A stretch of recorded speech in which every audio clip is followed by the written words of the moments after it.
Kasalukuyang naghuhugas si Greta ng pinggan. Nasa loob naman ng kusina si Marigold habang kumakain. Napagpasyahan kasi niya na kumain na lamang pagkatapos ng dalawang magkapatid. Naisip din niyang magpapadali ang kanyang plano kapag nakaantabi siya sa ginagawa ni Greta. Ang balak niya ilagay ang robust powder sa gatas ng lalaki kapag hindi nakatingin ng dalaga o kaya naman siya na lang ang mag-o-offer na ihatid ang gatas kay Kit Joaquin. Alin doon sa dalawa ang plano niya? Alam niyang magtatagumpay siya ngayon dahil pinag-isipan talaga niya ito kanina. Ay, nakalimutan ko. Kailangan ko nga palang timplahan si Kuya Kit ng gatas nito. Biglang sabi ni Greta sa sarili. Mabilis ang galaw nito papunta sa cabinet at kumuha ng gatas at asukal. Nagmamadaling nilagay ni Greta ang gatas. Binuhusan ng mainit na tubig, saka inihalo yun. Oops! Nasa na bang tray? Tanong pa ni Greta saka mabilis na umalis sa kusina at hinanap ang tray. Ang alam niya ay nandun sa salang tray dahil dinamit niya yon kanina. Napangisi naman si Marigold at nakaramdam ng kasiyahan na magkaroon ng pagkakataon siya na mag-isa sa kusina. Naroon din kasi si Thunder sa sala at nanonood siguro ng TV. Kaagad niya nilingon ng paligid at nang makitang walang tao sa loob ay mabilis niyang nilapitan ang tasa sa counter. Binuksan niya ang isang pakete ng robust powder at binuhusan lahat sa tasa sa hinalo ulit. Nang marinig ang mga yabag papalapit ay nagmamadaling umupo si Marigold, pabalik sa kinauupuan niya. Nang makapasok sa loob ay dali-daling kinuha ni Greta ang tasa, saka nilagay yon sa maliit na tray. Ano yan? Sa akin ba yan? Inosenteng tanong ni Marigold sa dalaga. Hindi, kay Kuya Kit to. Kabilin-bilinan kasi ng ate Zenaya na palagi kong timplahan ng gatas ang kuya. Tuwing gabi para makatulog to ng mahimbing. Bakit? Gusto mo ba? Sa'yo na lang to. Magtitimpla na lang ako ng bago para kay kuya. Inosenteng sagot din ni Greta. Subalit napailing si Marigold ng marahas. No need na. Hindi naman ako umiinom ng gatas. Hirap na sabi ni Marigold saka nagpatuloy sa kanyang pagkain.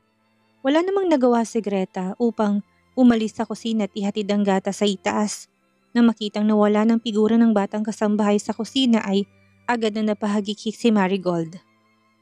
Akala ng babae na gawa nito ang perpektong plano subalit hindi nito alam na kanina pa pala siya pinagmamasdan ni Thunder.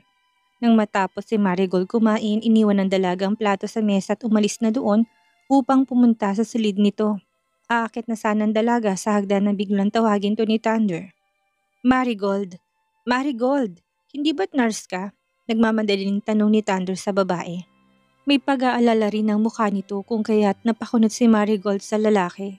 Naguguluhan namang tiningnan nito si Thunder. Ha? Bakit? Anong meron? Tanong ng dalaga. Inatake na naman kasi si Lolo General na sakit niya sa paa. Hindi ba't nurse ka? Pwede mo bang suriin ang matanda ngayon? Wala kasi si Ate Zenaya kaya ikaw na lang ang tanging makakatulong sa amin ni Luke. Kanina lamang ay tinawagan niya ako na inatake daw ang matanda ng sakit nito. Please help us.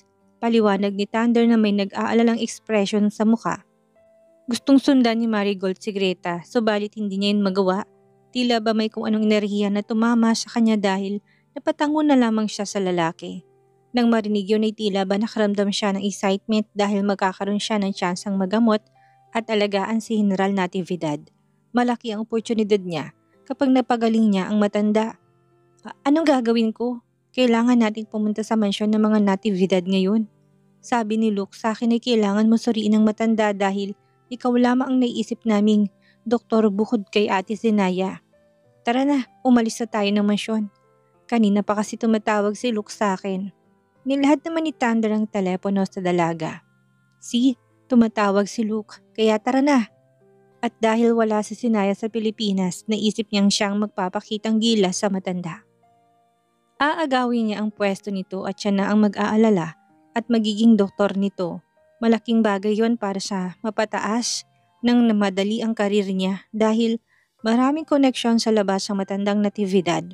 Nang maisip yon, hindi na nagdalong isip si Marigold na sumama kay Thunder. Napangisi siya ng sikreto sa katinanguan ng lalaki. Sige, sasama ako sa iyo ngayon din. Nang makita naman ni Thunder ang sandaling pangisi ni Marigold ay napangiwi ang lalaki. Gusto niyang mandiri dito dahil sa kadesperadahan nito ngunit kailangan niyang magtimpi dahil may mission siyang gagawin.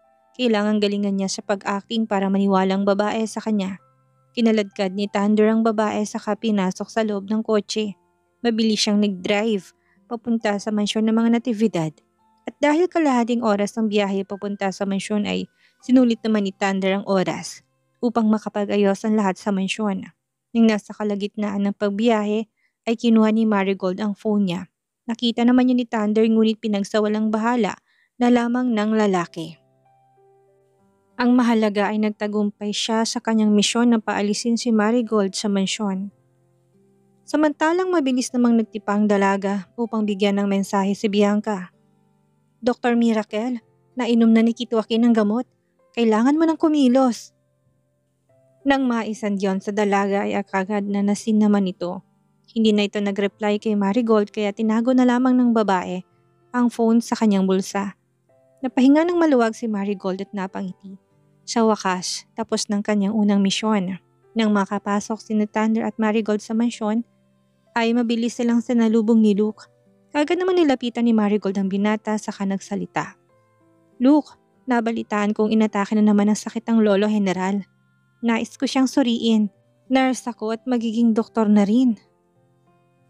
Nagpakita ng pag-aalala si Marigold sa matanda, ngunit sa loob-loob niya'y nagsasaya na siya sa tuwa. Sandaling kumunot ang noon ni Luke. Ano? Anong pinagsasabi mo? Hindi naman inatake ng sakit sa paang lolo ko. At isa pa, wag mo ngang matawag-tawag na lolo general ang lolo ko. Hindi ka naman namin kaano-ano. Sinulya pa naman ni Luke si Thunder na ngayon ay pinipigilan ng pagtawa. Thunder, anong pinagsasabi nitong babaeng ito? May sakit si lolo. Napakalakas pa nito. Nababaliw na ata tong babaeng ito. Dagdag pang wika ni Luke. Sorry Marigold, it's a prank. Natatawang sigaw ni Thunder saka doon na pinakawalan ang malakas na halakhak. Umasim ang mukha ni Marigold dahil sa sinabi ni Thunder. Hindi niya nagustuhan ang panloloko nito kung kaya't mabilis niyang hinampas ng malakas sa braso ang lalaki. Shit ka? Pinagtitripan mo ko? Tang-ina mo kang lalaki ka. Wala ka nang ginawa ko hindi ang pahiyain ako. Naiyak na sabi ni Marigold, ngunit tumawa lamang si Thunder. Deserve mo yan. Sa lahat pa naman ng ginawa mong masama. Sa kapatid ko at kay Ate Zenaya, ngayon naka-move on na ako dahil nakapagiganti na ako sa'yo. Tawang-tawang sagot ni Thunder habang napapahawak si Chan. Mabilis namang nag-walkout si Marigold at lumabas ng mansyon ng pamilyang Natividad. Kailangan niyang gawin ang pangalawang plano niya. Malilintikan siya ni Dr. Miracle kapag hindi niya yun magawa. Samantalang napapa-appear naman ng dalawang magkaibigan nang maging matagumpay ang mission ng dalawa. Nice one bro, sigaw ng dalawa sa isa't isa.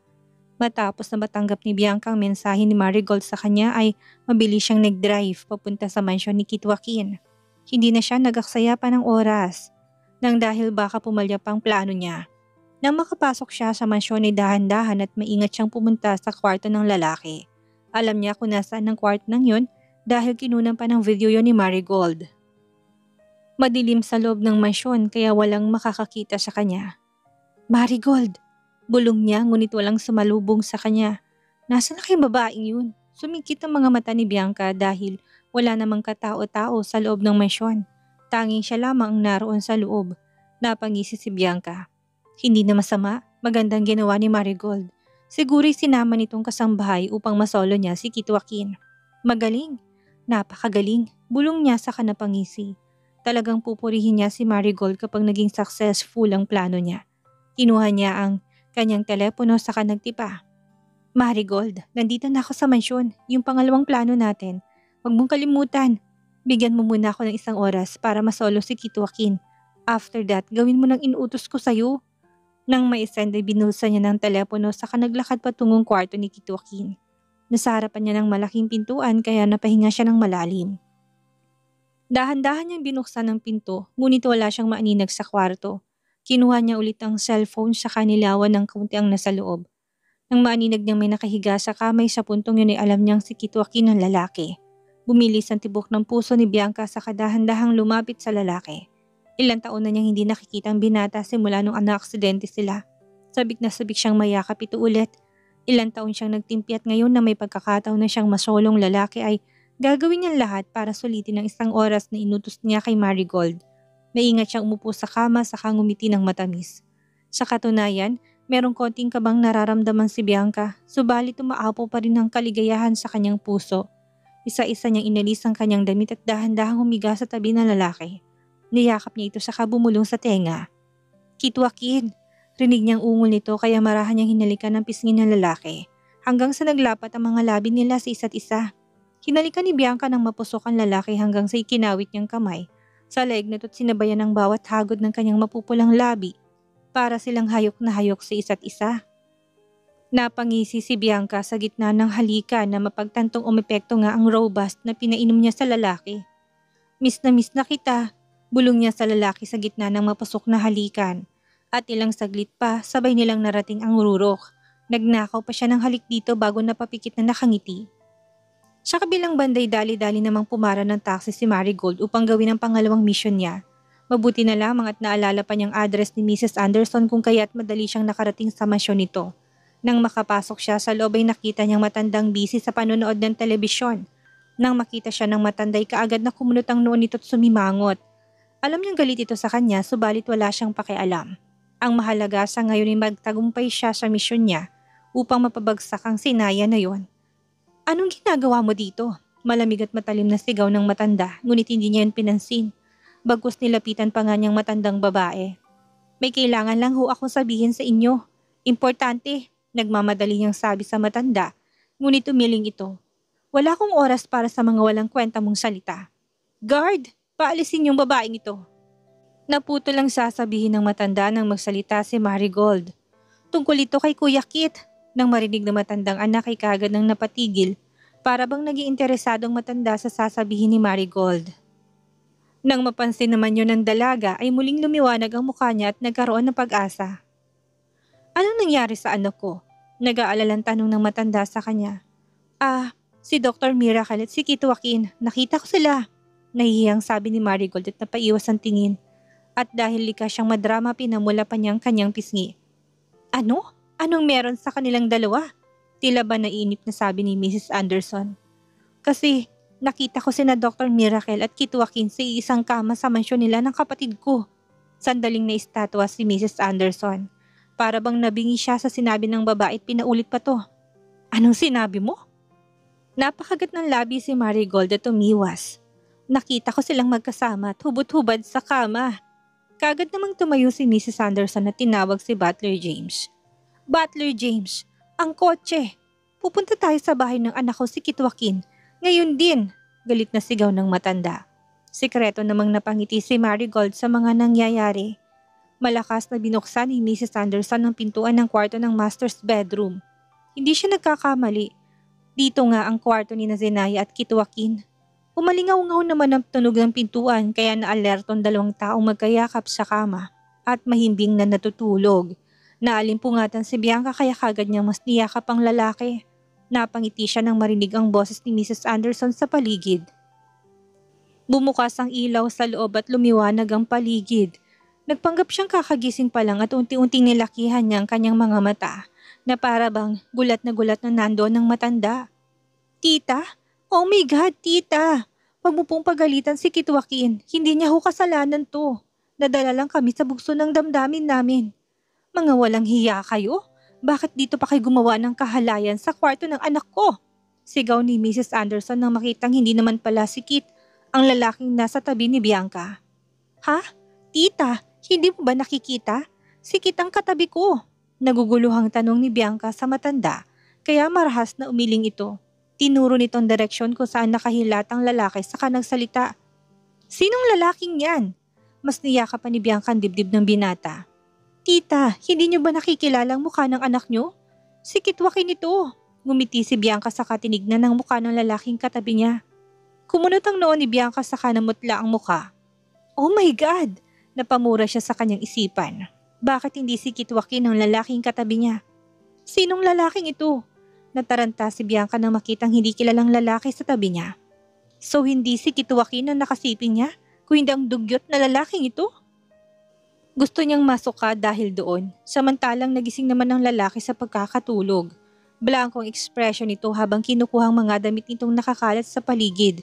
Walang pakialam kung masilipan o makita man ng iba ang katawan dahil sanay na sanay naman ito sa sitwasyon. Galing pang lalaki sa isang eksklusibong bar at isa itong gigolo kung tatawagin. Nererentahan ng gabi at oras ng binata upang mapaligayang mga bata o kaya matatandang babae. Hindi naman makapaniwala si Bianca at napaawang ang labi. Nang mawalang lalaki sa loob ng silid ay biglang pumalahaw ng iyak si Bianca. Napataki pa siya ng mukha at marahas na napailing.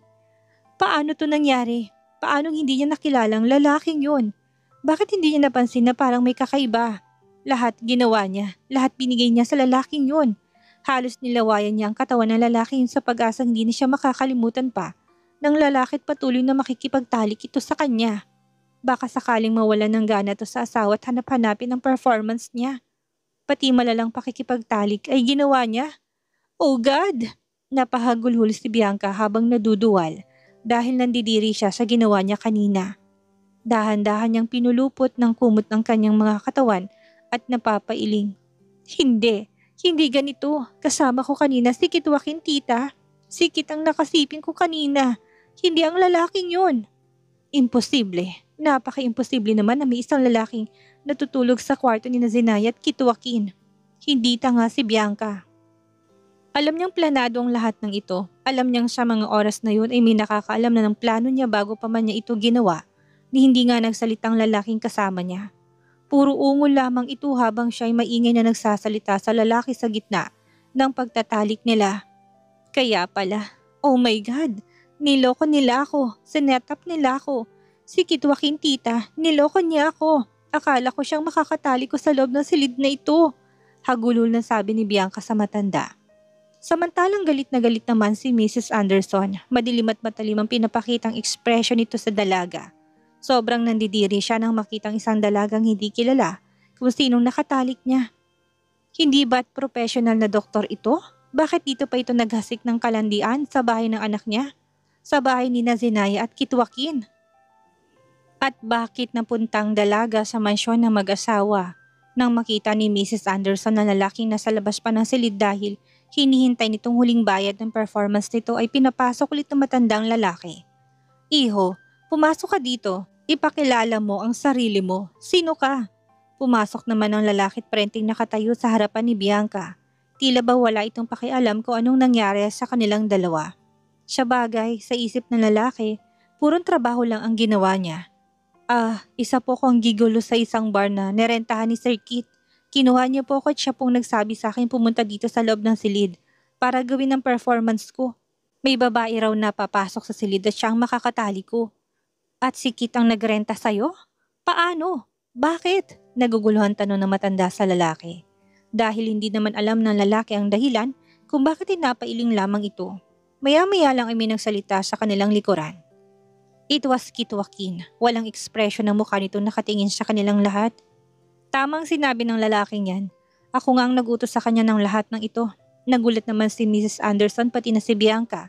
Ay napaawang ang labi. Hindi siya makapaniwalang nandoon si Kituwakin. Kakapasok pa lang. Napatakip ng bibig si Bianca saka napaiyak ng mahina. Bakit? Bakit ginawa mo sa akin to? Niloko mo ko, sigaw niya sa lalaki. Oh my God, Kituwakin Anderson. Paano mo nagawa sa isang babae ang lahat ng ito? Akala mo ba laruan lamang ang babae sa'yo? Paano mo nagawang iset up sa ibang dalagang walang kamalay-malay sa ginawa mo? Hindi makapaniwalang tanong ng matanda sa anak. Hindi niya maintindihan ang nangyayari. Sinet up? Do you even hear yourself, Mom? Bakit palagi mo pinagtatanggol ang babae ngayon mo lang nakilala? Hindi ba dapat ako ang kampihan dahil anak niyo ako? Hindi mo pa nga naririnig ang dahilan kung bakit ginawa ko to sa babaeng yan. Pwede bang isipin mo na inunahan ko lamang ang babaeng yan dahil may gagawin din siyang masama sa akin? Malamig na sabi ni Kit sa ina. Hindi naman makapaniwala si Mrs. Anderson sa sinabi ng anak at dahil ma-pride si Mrs. Anderson, hindi pa rin ito pinakinggan ng anak. Hindi ba't itinakwil mo na ako bilang ina at kumampi ka sa asawa mo? Isa pa, hindi mo dapat ginawa sa babaeng ito. Hindi makatarungan ang nangyari kay Miracle. Bakit mo binigyan ng isang kahihiyan ng isang inosenteng babae? na ang gusto lang ay mapagaling ka. Napaingos na naman si Kit Joaquin sa sinabi ng ina. Kulang pa nga yan sa lahat ng ginawa niya sa amin ng asawa ko. May balak pa itong paghiwalayin kami sa pamamagitan ng pagdroga sa akin para may mangyari sa aming dalawa. Kung hindi ko to ginawa at kung hindi ko to inalaman, sino magiging katabi ng babaeng yan? Ako, hindi ko hayaang masaktan ng asawa ko. Kaya ikaw babae, hindi ka magtatagumpay na kunin ako sa asawa ko. Naintindihan mo? Galit na wika ni Kit saka sinamaan ng tingin si Bianca.